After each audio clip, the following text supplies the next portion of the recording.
جی ہم آج کل تو سوشل میڈیا کا دور ہے اور ہم اس طرح کی چیزیں جو ہیں وہ بہت ساری دیکھتے رہتے بھی ہیں کہ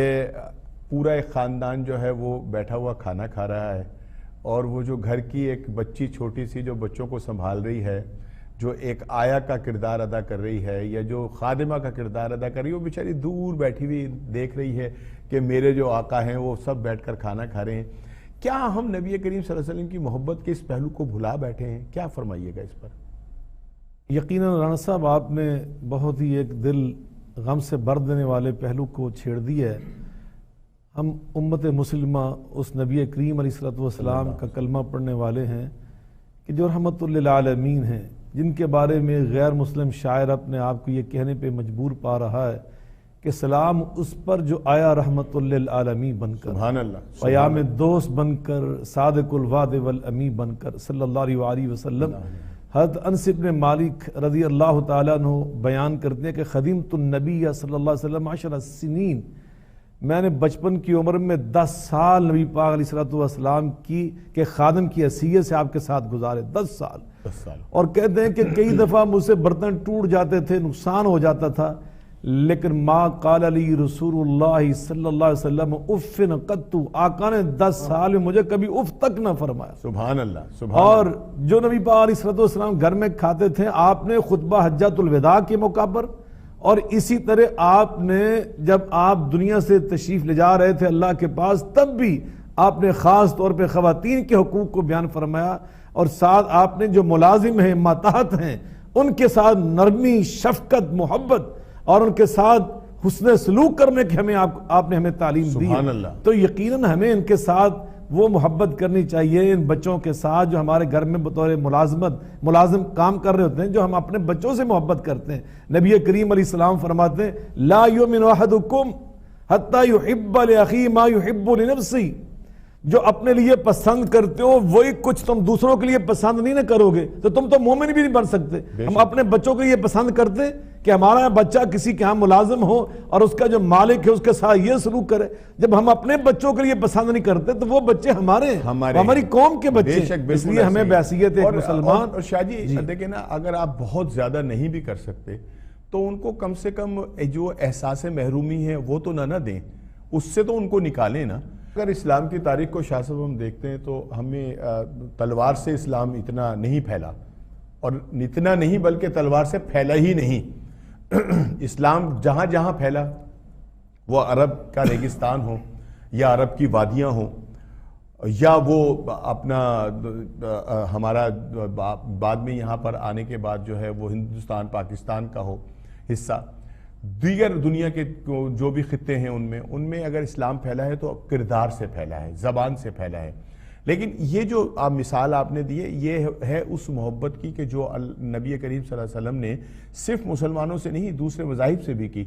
آپ کیا فرمائیے گا کہ پاکستان کے بھی جھنڈے کے اندر ایک حصہ جو ہے وہ ان لوگوں سے محبت کرنے کی ہمیں دعوت دے رہا ہے کہ جو پاکستان کے اندر رہتے ہیں؟ یقیناً رانا صاحب، ہمارے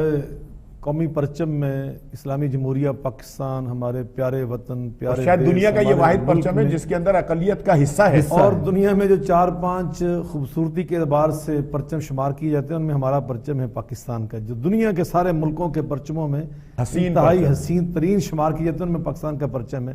اور اس کے حسن یقیناً یہ بھی ہے جو بھی آپ نے ارشاد فرمایا کہ اس میں سفید جو امن کی علامت ہوتی ہے، وہ جو پٹی ہے وہ ان ہمارے شہریوں کے حقوق کی ضمانت دے رہی ہے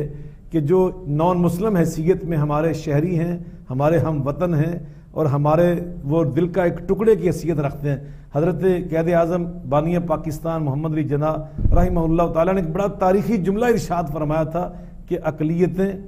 یہ ہمارے لیے اللہ کی مقدس امانت ہیں، اور انہوں نے اپنی طرف سے یہ نہیں کہا تھا، انہوں نے نبی کریم رؤوف الرحیم رحمت للعالمین صلی اللہ علیہ وسلم کی پاکیزہ تعلیمات کی روشنی میں فرمایا تھا کہ نبی کریم علیہ الصلوۃ والسلام نے ہمیں یہ پیغام دیا اپنے عمل سے بھی اور اپنے ارشاد سے بھی۔ آپ فرماتے ہیں کہ من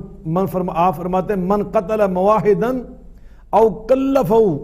فرمایا کہ اگر کسی نے کسی معاہد کو کہتے ہیں اسلام میں اس نان مسلم شہری کو جو کسی اسلامی ریاست میں رہتا ہے اس کو ہم گویا ایگریمنٹ دے چکے تھے، عہد دے چکے ہوتے ہیں اللہ کو گواہ بنا کر کہ تمہاری جان، عزت، آبرو، مال، جائیداد، تمہارے مذہب کی جو حقوق ہیں ان کی ہم پاسداری کریں گے، ہم حفاظت کریں گے تمہاری. ہم نے اس کو ایگریمنٹ دیا، معاہد اس لیے ہم اس کو کہتے ہیں. فرمایا کسی نے اس کو ناحق قتل کر دیا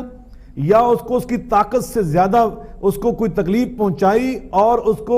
ایسی ڈیوٹی پہ لگا دیا جو اس کی طاقت سے زیادہ تھی، تو نبی پاک صلی اللہ علیہ وسلم فرماتے انا حجیجہ یوم القیامہ، قیامت کے دن میں اس مسلمان کے خلاف اس نان مسلم کا خود وکیل بن کر اللہ کی عدالت میں کیس لڑوں گا. یہ نبی پاک علیہ السلام کی پاکیزہ تعلیم. اور آپ نے ہمیں جو تعلیم دی ہے غریب پروری کی، وہ صرف مسلمانوں کے لیے نہیں. آپ فرماتے خیر الناس من ینفع الناس، بہترین انسان وہ ہوتا ہے جو نفع پہنچاتا ہے. کس کو؟ یہ نہیں فرمایا مومنوں کو، یہ نہیں فرمایا صرف مسلمانوں کو، فرمایا بہترین انسان وہ ہے جو سارے انسانوں کو نفع دیتا ہے، اس میں کوئی فرق نہیں ہے. آپ قرآن پاک میں اٹھا کے دیکھیں، اللہ نے قرآن میں 4 پڑوسی بیان کیے ہیں. خود اللہ تعالیٰ نے قرآن مجید فرقان حمید میں 4 پڑوسی بیان کیے ہیں. ان میں ایک پڑوسی وہ ہوتا ہے جو نان مسلم ہوتا ہے، آپ کے پڑوس میں رہتا ہے، اور اس کے ساتھ بھی حسن سلوک کی تعلیم نبی کریم علیہ الصلوۃ والسلام فرماتے ما زال جبریل یوصینی بالجار حتی ظننت انہ سیورث. جبریل بار بار آسمان سے میرے پاس اللہ کی یہ تعلیم لے کے آتے تھے کہ حسن سلوک کرو پڑوسی کے ساتھ، حتیٰ کہ مجھے گمان گزرا کہ کہیں ایسا نہ ہو کہ کسی دن جبریل آئے اور اللہ کا یہ پیغام لے آئے کہ یہ جو پڑوسی تمہارا یہ تمہارا وارث بھی بنے گا، کہیں یہ وراثت کا پیغام نہ لے آئے. اس قدر یعنی نبی صلی اللہ علیہ وسلم نے ہمیں تعلیم دی ہے. وہ پڑوسی نان مسلم بھی ہو سکتا ہے، اور نان مسلم کو خاص طور پہ قرآن میں بیان کیا گیا. اس لیے ہمیں جو ہماری قرآن پاک میں اللہ تعالیٰ نے زکوٰۃ کے مصارف بیان کیے، انما الصدقات للفقراء والمساکین والعاملین علیہ، 8 مصارف بیان کیے اللہ تعالیٰ نے. ان میں فرمایا والمعلفۃ قلوبہم، محدثین نے اس پہ بڑی جرح کیے، مفسرین نے اس پہ بڑی بحث کیے اور یہ ثابت کیا کہ والمعلفۃ قلوبہم، جن کے دلوں میں ہم نے اسلام کے حسن کی الفت ڈالنی ہے، محاسن اسلام ان پہ ثابت کرنے، وہ نان مسلم جو ہیں ہم ان کو زکوٰۃ فرضی بھی دے سکتے ہیں، نفلی صدقات بھی دے سکتے ہیں، قربانی کا گوشت ان کو ہم دے سکتے ہیں. یہ رحمت للعالمین کا پیغام، غریب پروری کا. نبی کریم رؤوف الرحیم صلی اللہ علیہ وسلم نے ہمیں تو یہ تعلیم دی ہے. آقا کے پاس جو بھی آتا تھا نا، چاہے وہ مسلمان ہوتا چاہے نان مسلم ہوتا، کوئی سائل، اللہ اکبر، حضرت جابر فرماتے ہیں رضی اللہ تعالیٰ عنہ ما سئل رسول اللہ صلی اللہ علیہ وآلہ وسلم شیئا قط فقال اللہ، میرے آقا سے جو کوئی سائل مانگ لیتا تھا نا آپ اس کو ضرور عطا کر دیتے تھے. شاہ جی وہ دیکھیے نا حبیب اللہ شاہ صاحب، یقیناً نبی کریم علیہ الصلوۃ والسلام، ابھی جو مفتی صاحب ارشاد فرما رہے تھے، آپ کو اللہ تعالیٰ نے قرآن میں حضرت سعد بن ابی وقاص رضی اللہ تعالیٰ عنہ خود بیان کرتے ہیں کہ کنہ ستہ عند النبی صلی اللہ علیہ وآلہ وسلم وقال المشرکون اطرد ہؤلاء، ہم 6 نبی پاک صلی اللہ علیہ وسلم کے پاس ضعیف اور غریب صحابہ بیٹھے ہوئے تھے. کنت انا وابن مسعود ورجل من حذیل وبلال، فرمایا میں تھا، میں بھی بہت غریب آدمی تھا، حضرت عبداللہ بن مسعود تھے وہ بھی بڑے غریب تھے، ایک حضلی صحابی تھے حذیل قبیلے سے وہ بھی بڑے غریب تھے، اور حضرت بلال کا نام لیا، یہ تھے 2 اور تھے. فرمایا ہم 6 تھے تو کہا کہ ان کو ہٹائیں، لا یجترئون علینا، ہم سردار لوگ ہم آپ کے پاس بیٹھے اور یہ آئیں غریب ضعیف لوگ. تو آسمان سے اللہ نے قرآن نازل فرما دیا ولا تطرد الذین یدعون ربهم بالغداۃ والعشی، میرے محبوب ایسا نہ کرنا، ان کی خاطر میرے صحابہ، میرے جو یہ غریب صحابہ ہیں نا، ان کا دل نہ کہیں توڑ دینا. اللہ اکبر، غریب پروری. عبس وتولی ان جاء الاعمى، ایک دن وہ کلاس لگ گئی قریشیوں کی، سرداروں کی. حضرت عبداللہ بن ام مکتوم نبینے صحابی تھے، انہیں چونکہ نظر نہیں آ رہا تھا کہ کون کون بیٹھا ہے، وہ آئے علمنی مما علمک اللہ یا رسول اللہ، آقا مجھے اس آیت کی تفسیر بتائے جو اللہ نے آپ کو علم دیا. میرے آقا علیہ السلام نے کچھ جھڑکا بھی نہیں ہے، کچھ کہا بھی نہیں ہے، بس ان مشرکین مکہ جو سرداران تھے جن کو آپ اسلام کے قریب کرنا چاہ رہے تھے، ان کی دلداری کے لیے آقا علیہ السلام نے بس ایسا کیا کہ رخ انور ادھر نہ کیا، عبداللہ کی جانب رخ انور ادھر رکھا، واہ واہ، جبین اطہر پہ سلوٹ سی پڑ گئی، آسمان سے رب نے فرمایا عبس وتولی ان جاء الاعمی، میں عبداللہ بن ام مکتوم کا دل توڑ کر ان کا اسلام مجھے نہیں چاہیے، واہ واہ، مجھے نہیں چاہیے ان کا اسلام، اللہ اکبر فرمایا۔ اور پھر آقا کا انداز مبارک غریب پروری کا یہ تھا، جب یہ نبینا عبداللہ بن ام مکتوم آتے تھے میرے آقا احترام میں کھڑے ہو جاتے تھے اور کہتے تھے مرحباً مرحباً بمن عاتبنی فی ربی، اوے عبداللہ میں تیری عظمت کو سلام پیش کرتا ہوں، مرحبا کہتا ہوں، تو وہ ہے جس کی دلداری میں اللہ نے قرآن میں آیات نازل فرما دی۔ تو یقیناً غریب پروری نبی پاک صلی اللہ علیہ وسلم نے اس انداز سے ہمیں کر کے دکھائی۔ ابو ہریرہ فرماتے ہیں رضی اللہ تعالیٰ عنہ، میں بھوکا تھا، مجھے بھوک نے ڈھال کر دیا، مسجد نبی کے دروازے پہ لیٹ گیا، جناب عمر فاروق گزرے، میں نے ان کو روک کر ایک مسئلہ پوچھا، دل میں یہ خیال تھا کہ میری آواز کی نقاہت سے ان کو میری بھوک کا اندازہ ہوگا اور یہ مجھے کچھ لا کر دیں گے، کہتے ہیں انہوں نے مسئلہ بتا دیا، میری بھوک کا اندازہ نہ کیا۔ ابو بکر صدیق ہے، ان کو بھی میں نے اسی طرح روکا، وہ بھی مجھے بتا کے چلے گئے، سمجھ نہ سکے میں نے کیوں روکا۔ تھوڑی سی دیر کے بعد وہ غریب پرور رحمت اللہ للعالمین علیہ السلام میرے آقا ہے،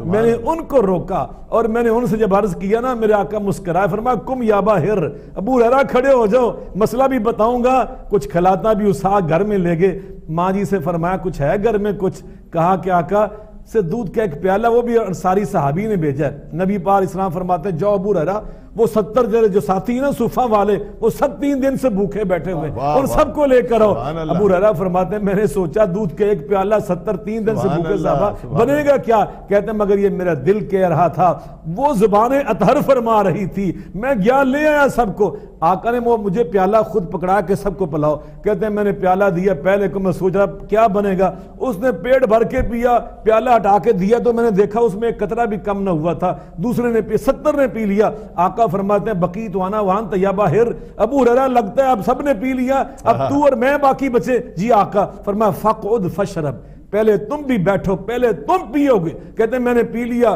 فرمایا نہیں اور پیو، میں نے پھر پیا، تیسری بار پھر فرمایا نہیں اور پیو۔ کہتے ہیں بالآخر میں نے پیالہ نیچے رکھ کے کہا لا والذی بعثک بالحق لا اجد له مسلکا، آقا اللہ کی قسم جس نے آپ کو سچا رسول بنا کر بھیجا ہے، اب تو میرے پیٹ میں ایک قطرے کی گنجائش باقی نہیں۔ آقا نے سب کے بعد سب کا بچا ہوا دودھ پی کر دنیا کو کیا پیغام دیا ہے؟ غریب پروری اس کو کہتے ہیں، اللہ کے دین پہ عمل اس کو کہتے ہیں، رحمت للعالمین اس کو کہتے ہیں، دین رحمت اس کو کہتے ہیں، غریبوں سے محبت شفقت اس کو کہتے ہیں۔